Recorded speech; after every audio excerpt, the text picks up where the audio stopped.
Everybody, it is Aset here at the Goddess Inside, and I am so excited to introduce someone to you today.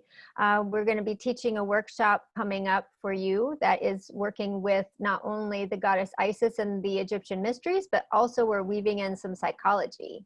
And for that, I've reached out to my dear friend, Dr. Sonya Broadnax. Hi, Sonya. Hello, Aset. Thank you for inviting me. Yes, thank you for being here. Sonya, we've known each other for about 5 years now, and why don't you tell us how we met? Okay, well, we met at New Age People. So I believe the first time we met was because I needed a reading. And you were doing the tarot reading. It was the first time I've ever had a tarot reading done.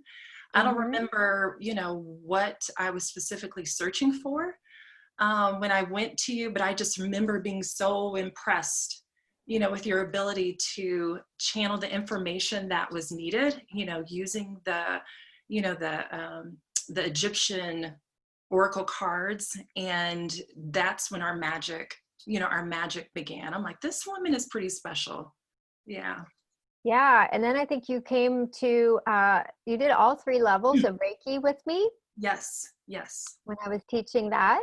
Yep, And 2015.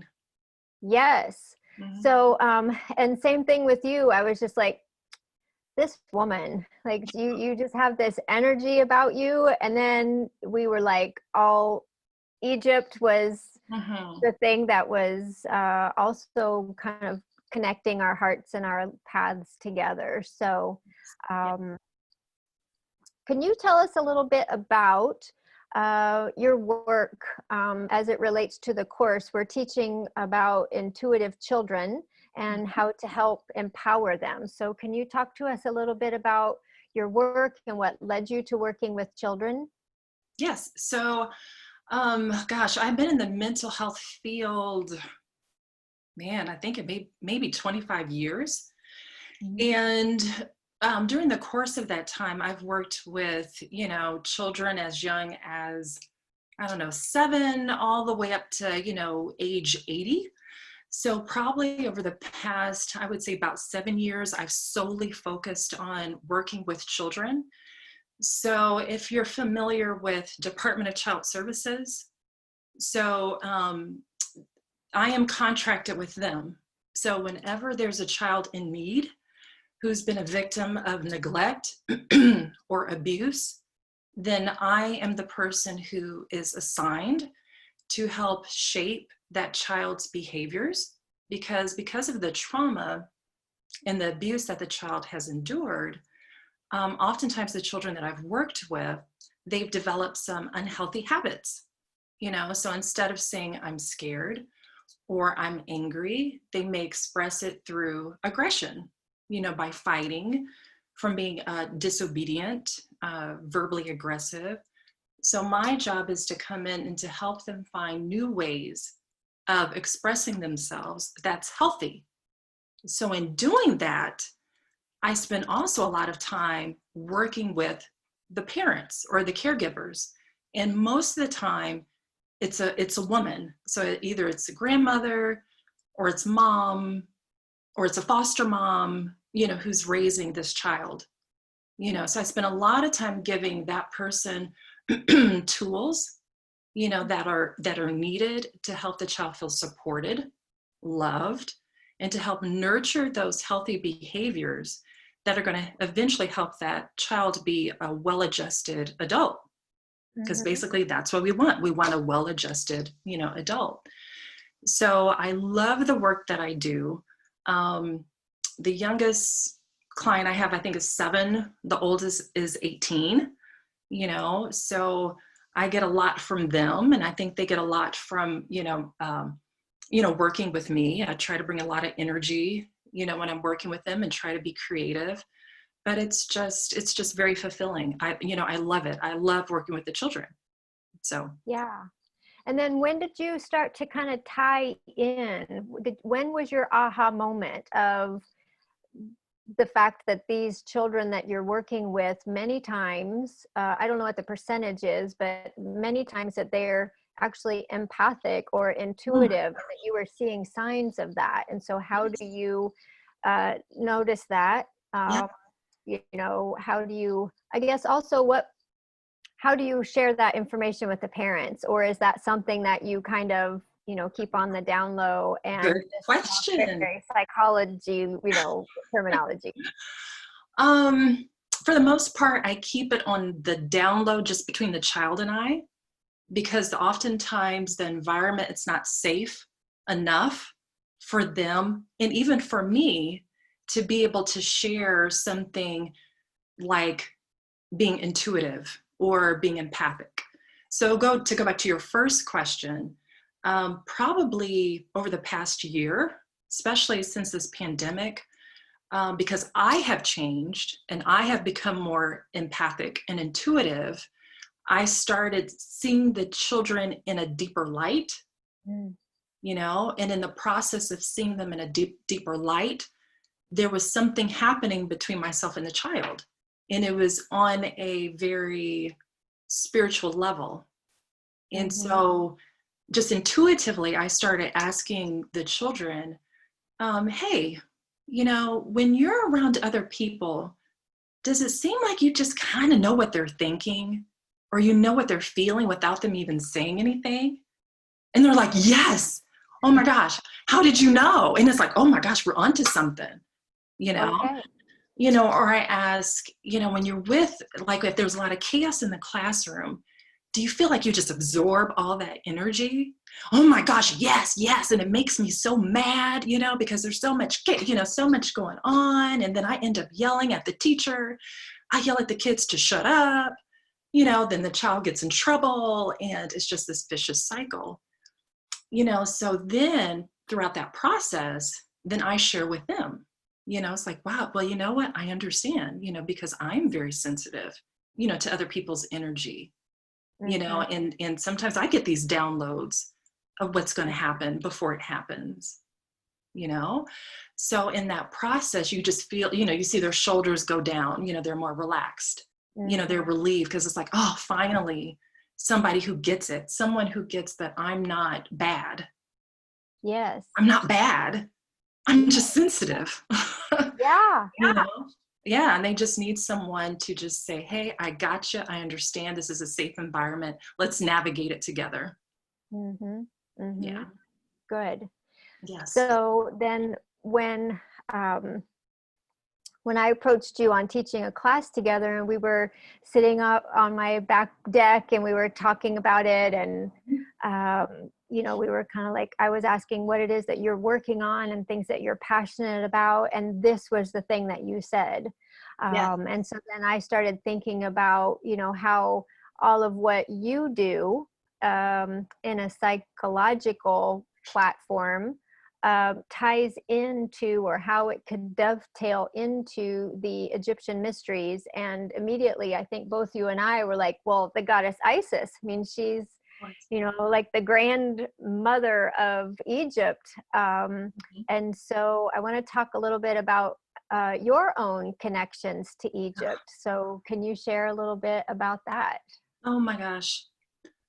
You know, part of me wants to get emotional, you know, just talking about, you know, what Egypt means to me. So I'll just go back to when I was a child, and no one was talking about, you know, being empathic or being intuitive. But I remember clearly as a child feeling different, you know, and for some reason, and I couldn't explain it, I felt a connection with Egypt. So, I mean, I can tell you this was probably back in maybe 79, 1980, you know, where my grandmother, she had gone to Egypt sometime. I don't know if it must have been in the 70s. Sometime she had gone to Egypt, or maybe 60s. And she had this book, you know, that she had gotten from the Egyptian, you know, the museum there. And every time I would go over her house, I would just be in awe, just looking at the pictures, you know, of King Tut and Isis. And I just loved this book, but it felt familiar. It resonated with me. And that connection remained all the way up until this point, and thank goodness I was able to go to Egypt, last October, and actually physically and spiritually and mentally experience its glory and its magic. It just felt a sense of belonging there. So I think this is a great opportunity to incorporate, the Egyptian mysteries, in this topic of children, especially during this crazy time. Yeah, it's Yeah. been a tough transition for a lot of families, not being able to leave home, not being able to go to school. I know some kids are going back to school, but maybe only part-time.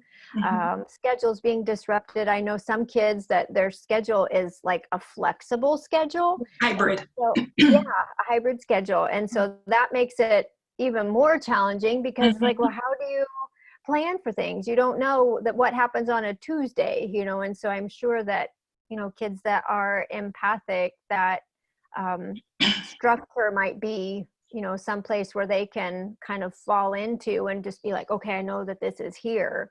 How that can be even more disruptive to them, and not having the verbiage or, the cognitive skills of like, that's this emotion, that's what I call it. Right. That's right. how I express myself. Right. And this is a hard time for them.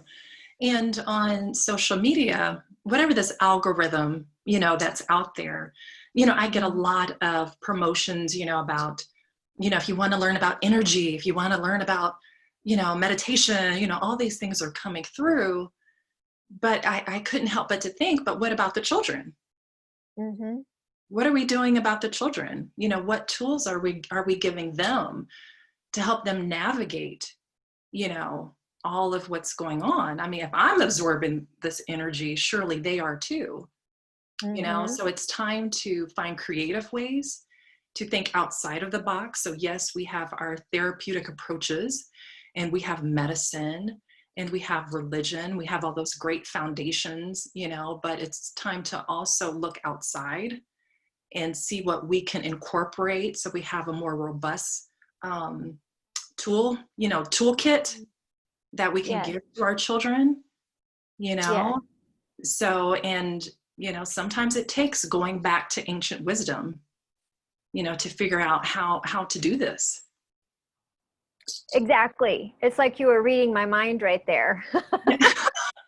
Well, yeah, because there's so much, when we were, just talking about putting this class together and what kind of information we wanted to bring in and all of these kinds of things. And some of the things that you're mentioning now about the medicine and the practices, those are things that we can look at even in the stories and in the ancient texts of ancient Egypt to find answers that we need about those things for today, or how to incorporate them. So when you were in Egypt, was there, I know this is a loaded question. I want to know, where was your favorite place that you visited and why? Oh my gosh, that is tough.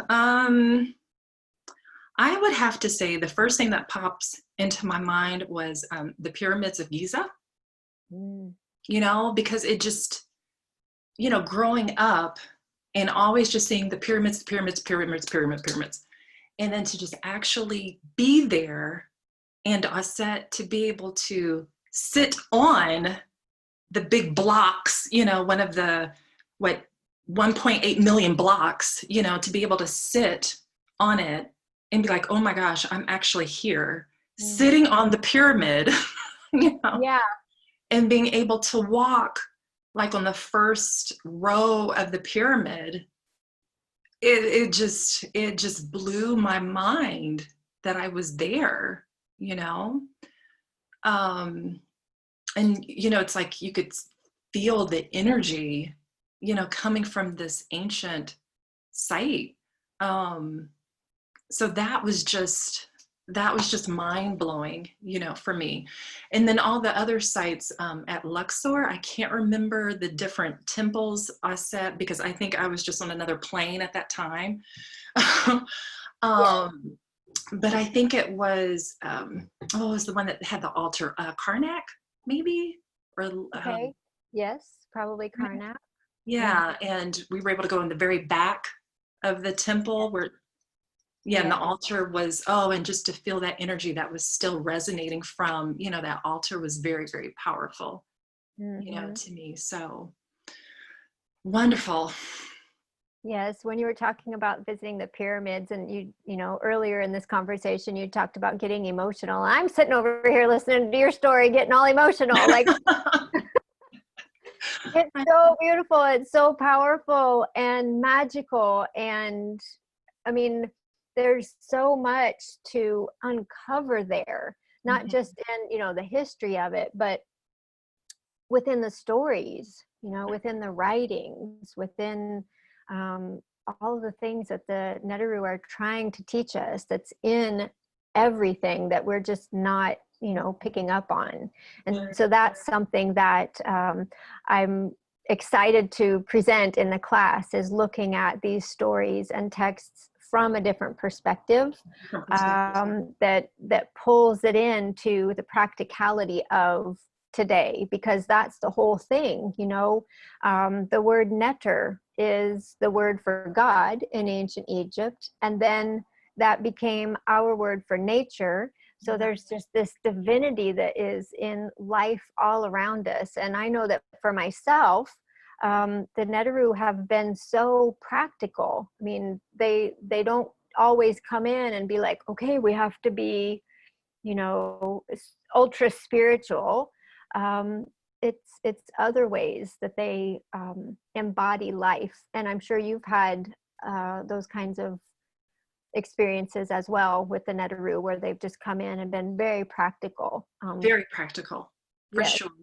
And we will touch upon that in more depth October 22nd, because if we're going to help our children to be these well-adjusted creatures, we have to make sure that we're also giving ourselves the attention that we need, Mm-hmm. as women, as mothers or aunts or, teachers, that we're being mindful and creating that space to be still Mm-hmm. and to nurture our spirit, to, nurture our energy, so we can not only feel that sense of balance within ourselves, but then we can also model that for the children, and help guide them, you know. Yes. Yeah, so I can't wait for us to have that discussion and to learn more from, Isis, her perspective of how we can do this in a very practical way. Yes, and I think she's getting excited to share that too. I can feel Yes. her. Yes, I can feel her. me too. So Yeah, and then too, I like to add, yeah. the children are thirsty for this information. We don't have to be afraid to talk about ancient Egypt or energy. They are already wired, to get it. So we don't need to be afraid. We can just start the conversation and they will jump right in, and be able to relate and vibrate, understand what you're saying. When I talk to them, I don't have to dumb anything down. It's like they already get it. They already know it. Mm-hmm. Unlike my generation where we would have been like, what? These children, they're thirsty for it, so it's time to show up and, really help guide them through this.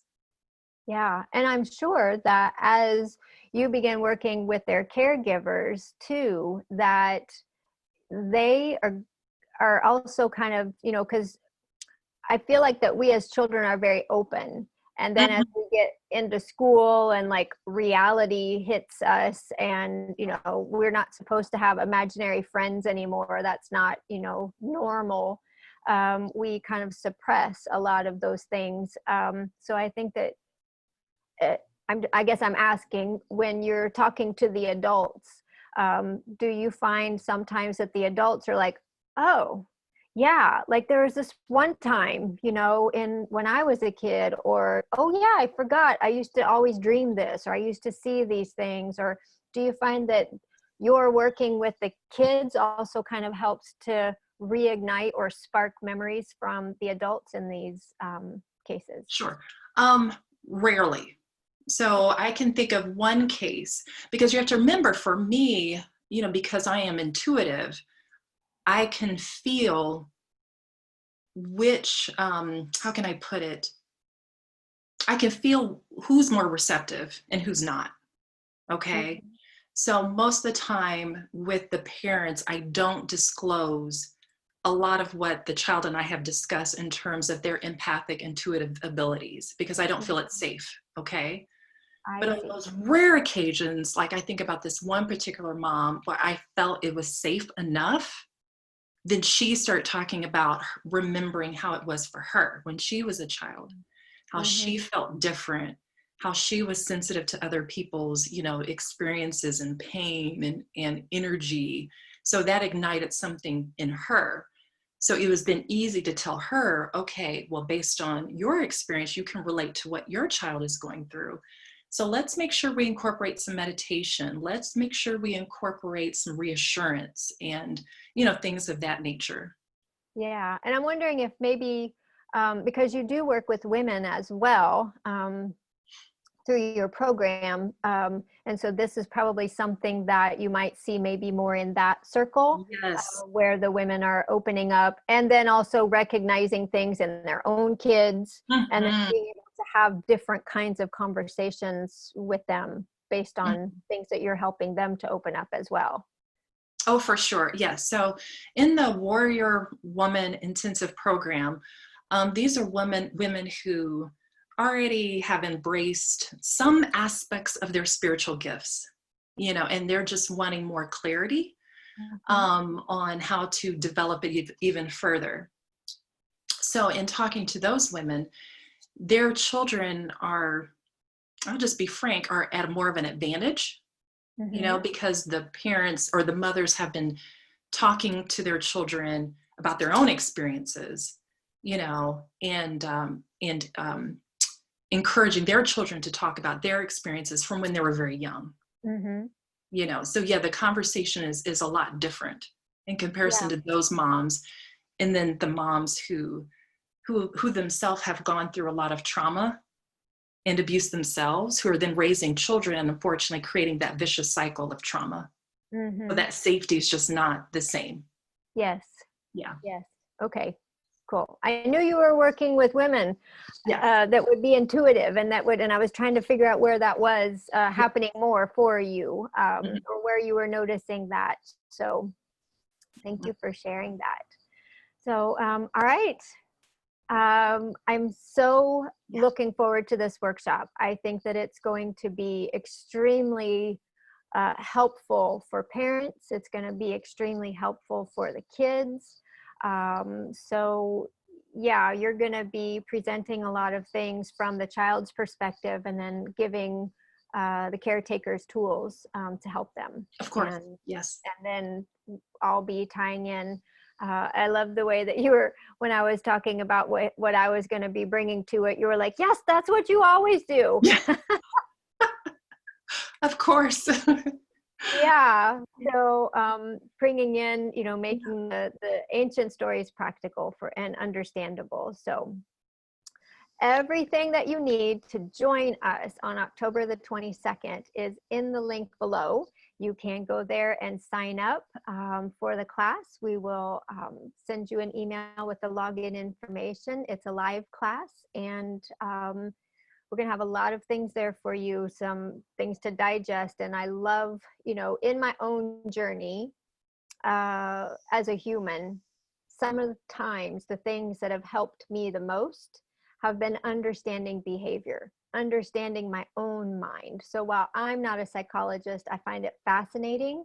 And I'm so blessed to have this incredible psychologist and intuitive healer, energy worker in our midst, and bringing this information to you. So Thank you, thank Marcette. you. Yes, thank you so much for being here. So go to the links below, sign up, and we will see you at the workshop. And until then, may you enjoy everything about today.